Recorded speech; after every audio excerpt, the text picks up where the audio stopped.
All right, here is the deal. Airbnbs always look clean. You walk in, the bed is made, there is a little plant on the table, sometimes even a welcome note. Feels nice. But give it a minute, because once you have stayed in enough of those places, you start to notice what doesn't get cleaned.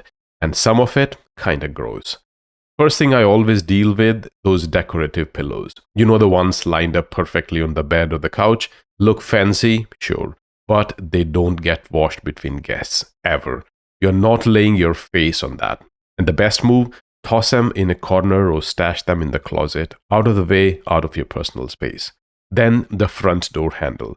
Nobody talks about this one. It is the first thing you touch when you walk in, right? Every guest before you has touched it too. Coming back from the beach, carrying takeouts, who knows?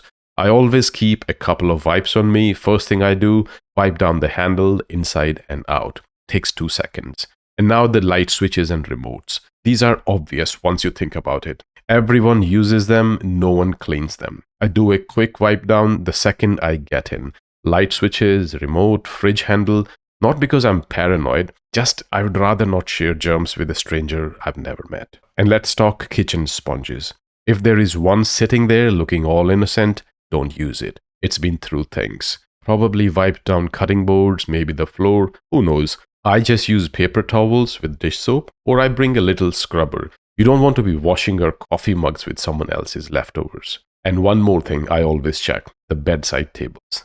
They look clean, but I found some real surprises, like crumbs, sticky rings from drinks, random glitter ones, no idea. I usually put down a napkin before I set anything there. Just makes it feel cleaner. And those bedside runners or couch throws, same story. They rarely get washed. They are there to look cute for the photos, not for you to wrap yourself in. If you're cold, stick to the blanket that host actually folded on the bed. That one probably saw the laundry. Look, none of this is about being a clean freak. You're not scrubbing walls. It is just a few quick things that make your stay feel fresher and honestly just more yours. If you've got any little Airbnb rituals, like stuff you always do, please write in the comments. I want to hear them, and I might need to steal a few from you as well. Thanks for listening. I'll see you in the next one.